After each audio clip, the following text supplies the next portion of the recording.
was a quiet morning. Then one sentence shattered it all. President Trump orders the DOJ to investigate Congresswoman Jasmine Crockett for threatening national stability. Not for corruption, not for treason, not for breaking the law. For asking questions. That single line ripped across the country like a lightning strike. Phones buzzed. Newsrooms froze. Senators stared at the screen in disbelief. In Dallas, Jasmine Crockett stood silent, holding the printed statement. One hand on the paper, the other clenched. She had asked where billions in taxpayer dollars had gone. Now she was being painted as a traitor. The message was clear. Speak up, and you're next. But Jasmine wasn't built for silence. She didn't rise from poverty, fight through law school, and win her seat in Congress to play it safe. And she wasn't going to start now. Because this wasn't just about her, it was about the power to question, the right to dissent, the soul of a democracy.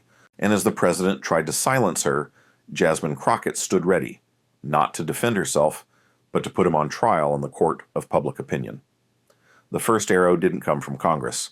It didn't come from lawyers or lobbyists or pundits. It came from a woman standing alone, facing down the full weight of the presidency, and choosing to speak anyway. By the second day after the White House's explosive accusation, the story had already eclipsed the election cycle. Jasmine Crockett's name was on every screen in America. The public didn't know what to believe yet. All they knew was that a sitting president had accused a congresswoman of threatening the country. And she hadn't said a single word in return. Until now. At exactly 2 p.m., reporters crowded outside Jasmine's district office in Dallas. The sun bore down, the air hot and humming with tension. Camera tripods lined the sidewalk, microphones pointed like weapons at the empty podium. Then the door opened. Jasmine stepped outside, not flanked by bodyguards or party elites, but by her staff, her neighbors, and a few teachers from the local district. No teleprompters, no notes, just a navy blazer and fire in her voice. She approached the microphone slowly. The crowd quieted. Then she spoke. Yesterday, the President of the United States accused me of being a national security threat. Not because I broke a law, not because I committed treason, but because I asked questions. Questions about how your tax dollars are being spent. And I want to make something very clear. Asking tough questions is not a crime. It is my duty. It is every elected official's duty. If this administration believes it can silence one voice by threatening prosecution, then every American should ask themselves, who's next? Gasps rippled through the crowd. Reporters scribbled, cameras clicked. Her voice didn't shake once. She continued, what they call hostile rhetoric, I call accountability. What they label reckless, I call responsibility. And what they frame as a threat is just the truth they don't want to hear. Thunderous applause broke out. Unplanned, unscripted, unstoppable. Supporters raised signs. Truth isn't treason, and we stand with Jasmine. Inside the White House, the press conference aired live. Trump watched in silence. She was supposed to be defensive, fragile, apologetic.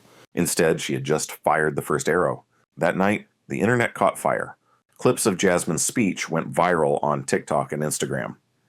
Influencers reposted her line, if they can do it to me, they can do it to anyone. With captions like, this isn't about politics, it's about freedom. On Twitter, the hashtags #Stand with Crockett and Truth is not treason trended across the nation. But more than digital applause, something deeper was shifting. In community centers, church halls, college campuses, people began talking about her like a symbol, not a politician, a voice, a resistance. Meanwhile, Trump was seething. She's grandstanding, he hissed to his advisors. This is all optics. But even his closest aides were worried. Jasmine hadn't just survived his attack, she had weaponized it. They're eating it up, said one strategist, holding up a tablet showing millions of live viewers. This isn't going away. That same night, Jasmine sat in her office, surrounded by her exhausted team. They had spent the last 48 hours sleeping in shifts, answering media calls, screening threats. Marcus rubbed his forehead. You're trending harder than the Super Bowl, but we can't stop here. We need to get ahead of their next move. We already know what that is, Kiara added. They'll go after your personal finances next. Try to smear your integrity. Jasmine didn't blink. Then we get ready. And we keep telling the truth, louder than their lies. And then it came, the second strike. Less than 24 hours after her press conference, a mysterious folder began circulating online.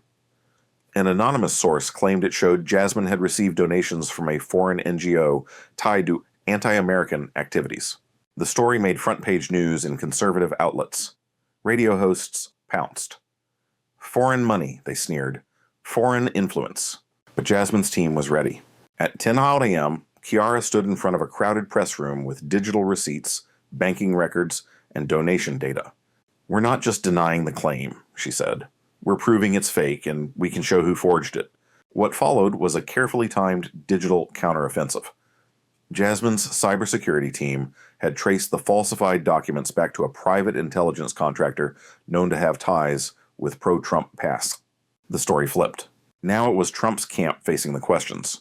Did the president authorize the creation of false evidence to discredit a member of Congress? CNN, MSNBC, and even neutral networks picked it up. Legal analysts weighed in. One former DOJ official said, "This may be the biggest abuse of executive power we've seen since Nixon." But Jasmine wasn't celebrating. She was steady, focused. "This isn't about a scandal," she told her team. "This is about the system. I'm not fighting for my name. I'm fighting for the people who don't have a platform to fight back." That night, she posted a video from her kitchen table. No makeup, no suit, just her. "I know a lot of you are scared right now. I know what it feels like to speak the truth and be punished for it.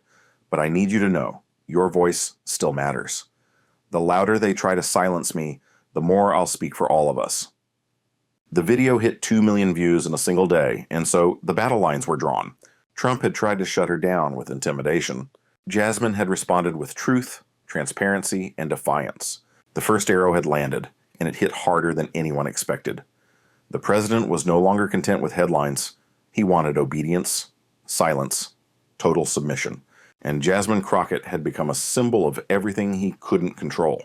It began behind closed doors.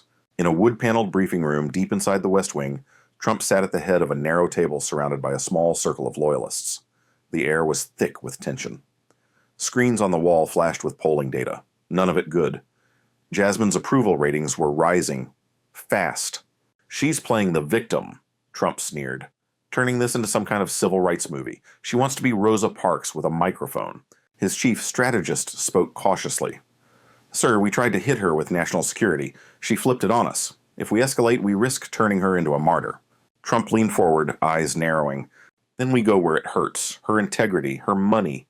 You find dirt, or you make her drown in rumors." The order was clear, and soon after the machine went to work. Just 2 days after Jasmine's viral kitchen table video, new headlines emerged. Leaked financial records, supposedly showing inconsistencies in campaign donations. Right-wing outlets jumped first. Crockett linked to foreign donors. Congresswoman's finances under scrutiny. Cable news lit up again. But something was different this time.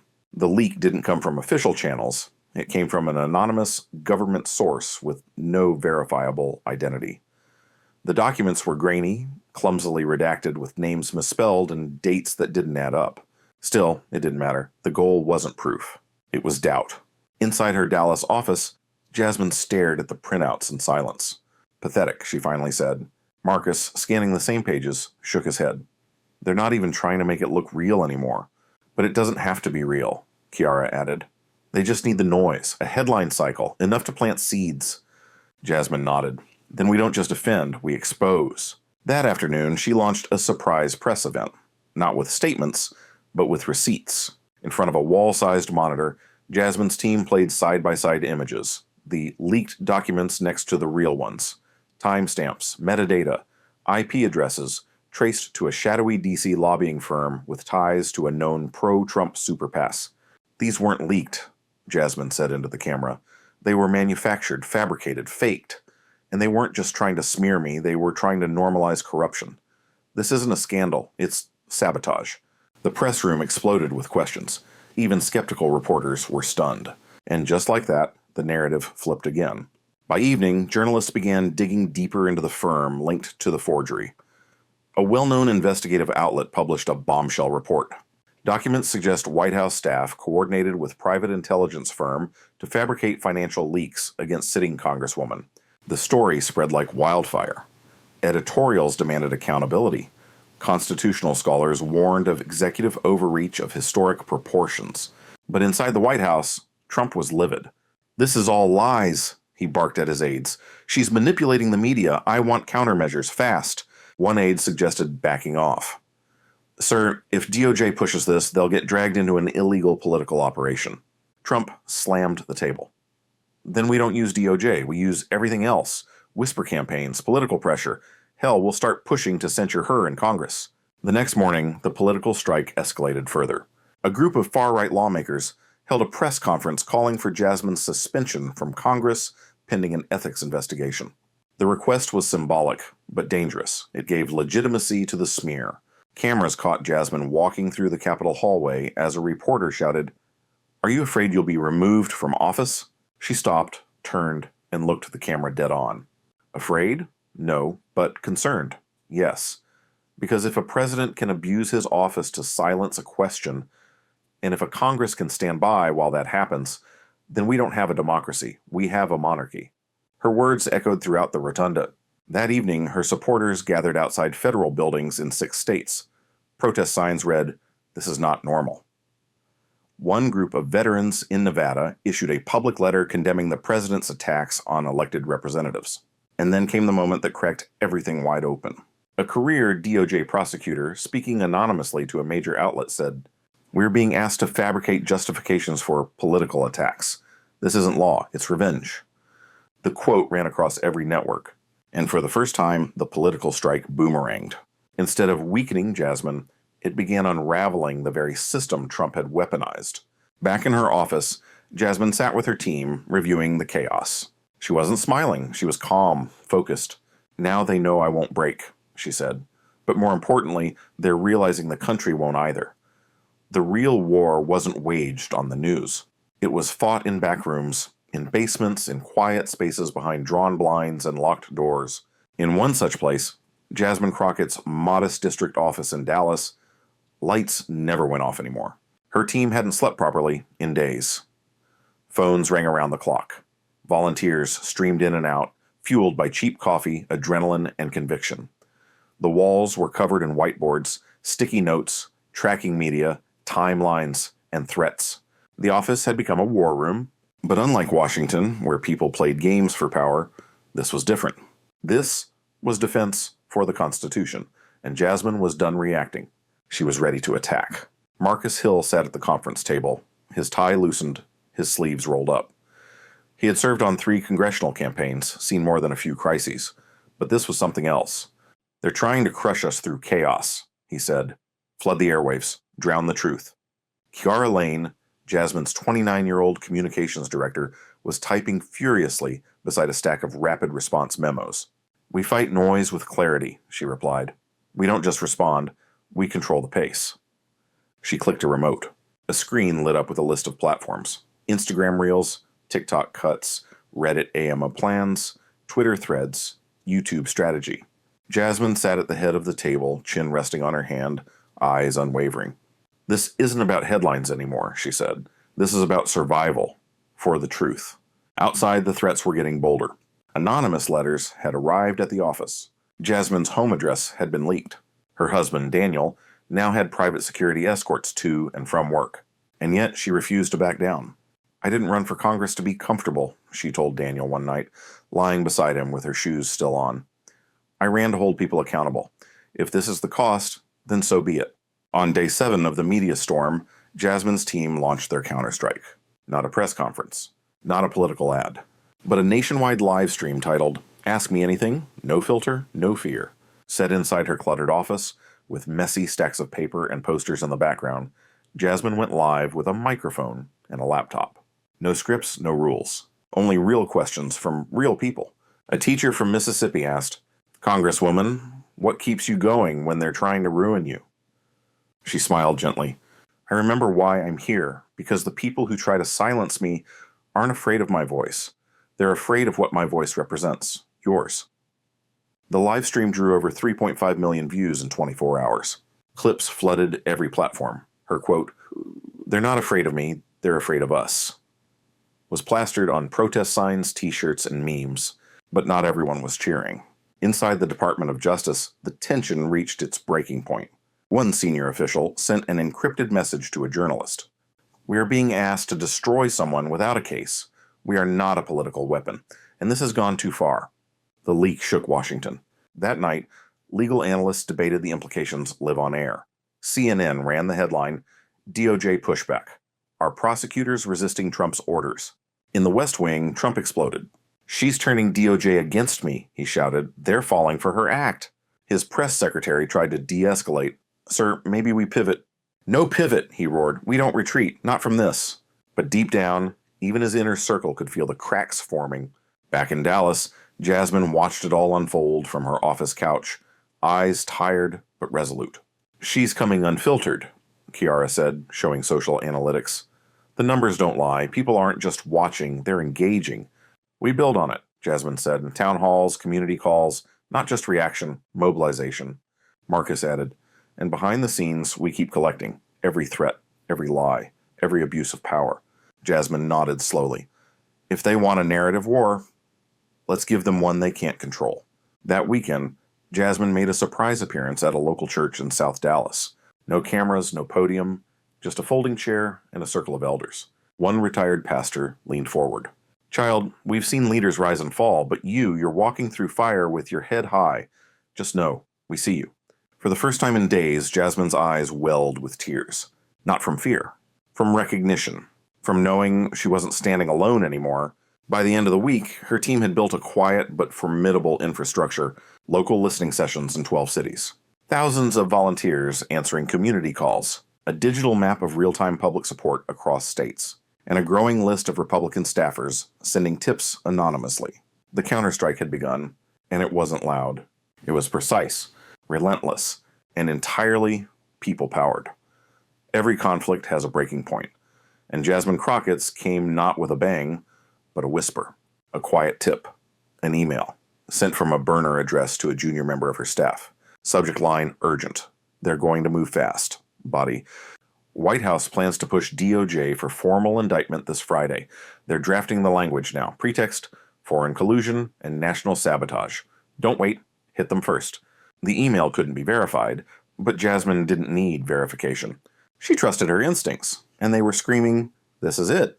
The next morning, she called an emergency meeting. Marcus, Kiara, her legal counsel, her cyber team, everyone packed into the conference room. No more defense, Jasmine said. We bring this to light, all of it. The forgery, the threats, the abuse of power. Her lawyer raised a cautious hand. Congresswoman, if you accuse the president directly— I'm not accusing, Jasmine interrupted. I'm exposing. Kiara nodded. We'll live stream the whole thing. No filters, just you, raw and real, Marcus added. And after that, we go wide. Coordinated press releases, grassroots town halls, simultaneous online streams. Jasmine stood, her voice low but sharp. Time to make history uncomfortable.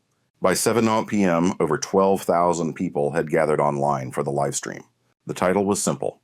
The Truth Unfiltered.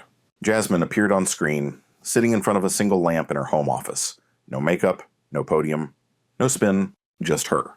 Good evening. You've seen the headlines, the smears, the threats. You've watched a president use the power of his office not to protect democracy, but to crush dissent. Tonight, I want to show you what that looks like behind the curtain. She pulled up the now infamous forged donation files, and then the forensic breakdown proving their digital manipulation. She displayed metadata logs, trace routes, and private contracts between a lobbying firm and a known White House intermediary. She didn't flinch, didn't blink. This isn't about one congresswoman. It's about whether power has the right to erase anyone who speaks truth. The chat exploded. Thousands of viewers flooded the screen with messages. We're with you. This is real leadership. Expose them all. Within the hour, Voice of Truth Unfiltered trended #1 nationwide. Major networks interrupted programming to analyze the revelations live. But the real explosion came from within the DOJ. That same night, 3 senior prosecutors resigned, citing gross political interference in active investigations. In their resignation letters, leaked almost instantly, one line stood out. The Department of Justice does not exist to shield presidents from public scrutiny. Trump, watching from the residence, hurled a remote across the room. She's staging a coup, he shouted. She's weaponizing public sympathy. But his staff said nothing, because they had seen the numbers. Jasmine's approval ratings were higher than his, even among independents. And then came the flashpoint. Friday morning, with a nation watching and speculation reaching fever pitch, the White House released a statement. The Department of Justice will begin formal review proceedings into the conduct of Representative Jasmine Crockett under suspicion of foreign interference and incitement against the state. Gasps erupted across media rooms. Legal experts choked mid-sentence.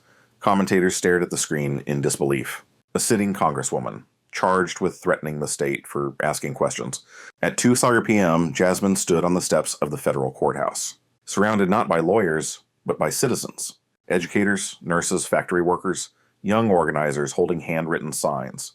The scene looked like history books being written in real time. Jasmine stepped to the mic. No papers. Just truth. Let me be crystal clear. I will not back down.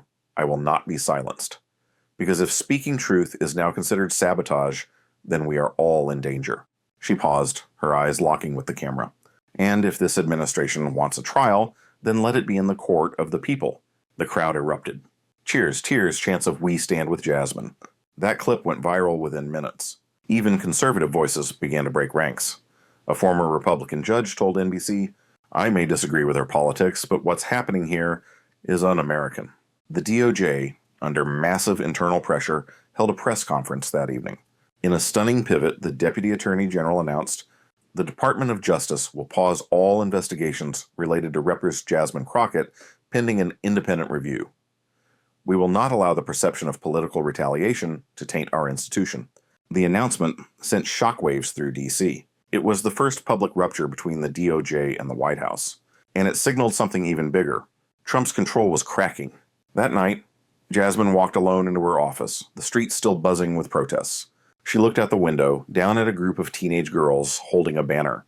"Our voices matter because hers does." Jasmine turned to Marcus and Kiara, both sitting in silence. "They wanted to make an example of me," she said. "Instead, they created a movement. The White House expected submission. What it got instead was resistance. From within its own walls." Just hours after the Department of Justice announced a pause in the investigation into Jasmine Crockett, whispers of dissent turned into something louder. In a private memo circulated among senior DOJ officials, one line stood out. "We are not a political weapon. We are the last firewall between democracy and authoritarianism." The memo leaked. It was on the front page of the New York Times by morning. Across America, the narrative had shifted again. No longer just Trump versus Jasmine. Now it was power versus principle. On Capitol Hill, the tension was visible. Behind closed doors, Republican senators argued among themselves. "She's making us look like tyrants," one whispered. "People back home are furious." "Then speak out," another snapped. "I want to keep my seat," the first replied bitterly. "Not start a war with Trump." But not everyone remained silent. In a surprise floor speech, a moderate GOP senator from Arizona broke ranks. "I swore an oath to the Constitution, not to a man. And if we are prosecuting elected officials for speaking out, then we have already lost the republic." The chamber fell quiet. The cameras rolled. The moment went viral. Jasmine watched the clip from her Dallas office, eyes fixed, no smile. "Even cracks in armor start with a single fracture," she said. Outside her office, the movement was growing louder. Volunteers flooded in from other states. Her phone lines were jammed with calls, not from lobbyists or donors, but from nurses, truckers, factory workers. Kiara stood over her laptop, scrolling through messages. This one's from a school teacher in Kansas. She says, "I've never donated to a politician in my life, until now." Another message. "My son watched your live stream. He asked if being honest is a crime now." Jasmine leaned back, absorbing the weight of it all. She wasn't just fighting a political machine anymore. She was carrying a nation's fears on her shoulders. That weekend, she agreed to a town hall, not in Washington, but in a high school gym in Fort Worth. The room overflowed. People sat on the floor, lined the walls. Teens stood on chairs to see over the crowd. When Jasmine walked in, they rose to their feet. No chants, no cheers. Just silence. That heavy, sacred kind of silence that meant something bigger was about to be spoken. She stepped up to the mic. No script. "I didn't ask to become a symbol. I didn't ask for this fight, but it found me, and I chose not to run." She looked around the crowd. "They told me to shut up. They told me to be grateful, stay quiet, and don't embarrass the president. But I didn't come here to play a role. I came here to represent you." Thunderous applause. That clip aired on every major network. A conservative talk show host played the soundbite, then paused. "I don't agree with her politics, but she's right." Even inside the White House, the walls were closing in. Senior advisors urged Trump to pivot. "Sir, this is hurting us more than helping. But Trump refused. "She's made me look weak," he snapped. "And I don't lose to people like her." Back in Dallas, Jasmine's team doubled down. They rolled out a new campaign. Accountability isn't treason. Livestream Q&As in 10 cities. Community events in barbershops, churches, union halls. A digital portal for citizens to submit government questions under Jasmine's name. "If they're afraid of one voice," she said, "let's give them 1,000,000. Meanwhile, the DOJ's internal review gained momentum. Whistleblowers came forward. An anonymous prosecutor emailed reporters, "We were told to build a case we knew wouldn't hold. This is not justice. This is theater." Another wrote, "I joined the department to uphold the law, not to carry out vendettas." By the end of the week, the pressure hit a boiling point.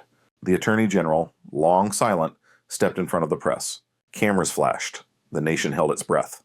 The Department of Justice is not in the business of prosecuting dissent. Criticism of the government, no matter how sharp, is not a crime. That is not who we are. The press room erupted. Newsrooms across the country echoed the line, "Criticism is not a crime." Jasmine watched the announcement alone. She closed her eyes, took a breath. Not victory, not yet. But it was proof. Proof that truth, even under siege, could still find air to breathe. The truth didn't arrive with a roar. It arrived with a hard drive, encrypted, sealed, slid across the conference room table by a whistleblower whose name Jasmine would never know. "Inside this," Marcus said quietly, "is everything." He plugged it into his laptop. The room fell silent. And then the screen came alive with data, time-stamped files, internal emails, call logs, metadata, all proving one thing. The campaign to destroy Jasmine Crockett had been orchestrated from within the White House. The digital evidence was undeniable.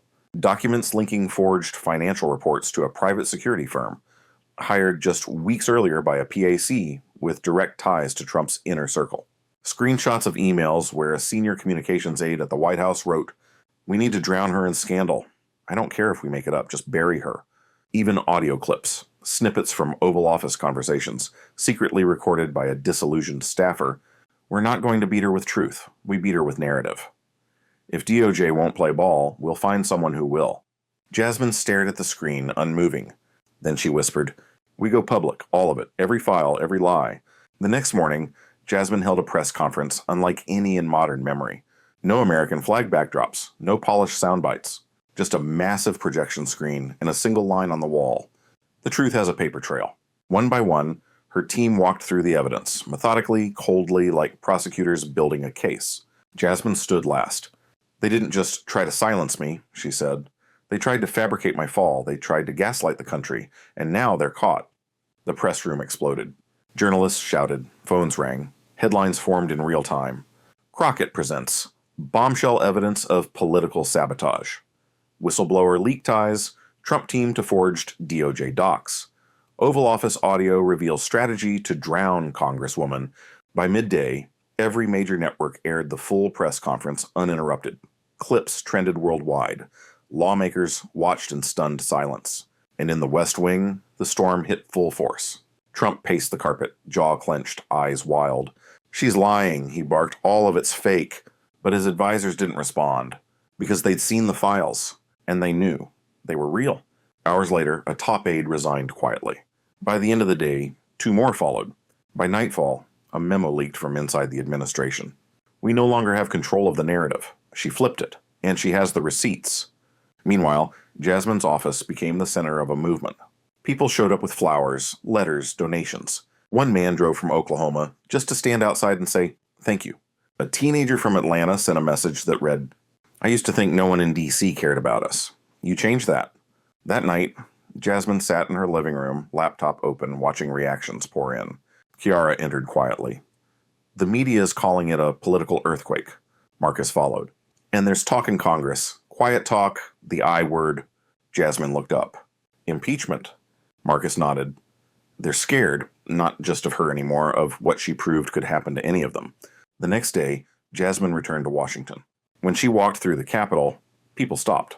Not to debate her, not to question her, but to nod. To acknowledge she wasn't just a politician now. She was a reckoning. It didn't end with sirens or indictments or an apology. It ended with silence. The kind of silence that comes when even the most powerful men know they've lost the room. The week after Jasmine Crockett released her evidence, Washington changed. Not immediately, but unmistakably. Committees were formed, investigations launched. Senators who once whispered now spoke openly. Trump's allies, once steadfast, scrambled for distance. A handful of members of Congress began using a phrase rarely heard in modern history. Obstruction of justice, abuse of power, unfit to lead. Impeachment talks no longer lived in shadowed corridors. They were on national television. But Jasmine, she didn't hold victory rallies. She didn't mock those who once tried to silence her. She didn't gloat. She got back to work. At a televised press conference in front of the Capitol, Jasmine stepped to the podium. Not in triumph, in clarity. I didn't start this fight, she said, but I refused to surrender in it because if they could come for me for doing my job, then they could come for any of you. She paused. This wasn't just about me, it was about us, our right to question power, our responsibility to demand answers. And then she said something that would echo far beyond the moment. Power is temporary, but principle, that's eternal. You don't need to hold office to hold the line. You just need the courage to speak when it's hardest to do so. Across the country, that line was printed on signs, painted on murals, tattooed on arms, because Jasmine hadn't just survived the storm. She had shifted the sky, and what came next mattered most. Thousands of young people registered to vote. High schoolers started local town halls. College students launched Crockett chapters, focused on transparency and accountability in public spending. Civil rights groups used her case as precedent in court. And in homes, classrooms, churches, and barbershops, people talked about truth again, not just as a concept, but as a duty. 1 year later, Jasmine was invited to speak at a university commencement. She stood before graduates draped in robes, their faces full of hope and fear. You're walking into a world that will often try to reward silence, she said. It will tell you that asking questions is dangerous, that rocking the boat will cost you everything. She paused, eyes steady. Ask anyway, speak anyway, demand anyway, because if we stop questioning, we don't just lose policy, we lose democracy. Real-world reflections. What this story means for us. This isn't just a political drama. It's a reminder. That truth doesn't shout, it stands. That silence may feel safe, but it's often the first brick in a prison of complicity. That in the age of noise, clarity is rebellion. Whether you're a student, a teacher, a worker, a voter, you have a voice. And no power, no matter how loud, can erase a voice that refuses to bow.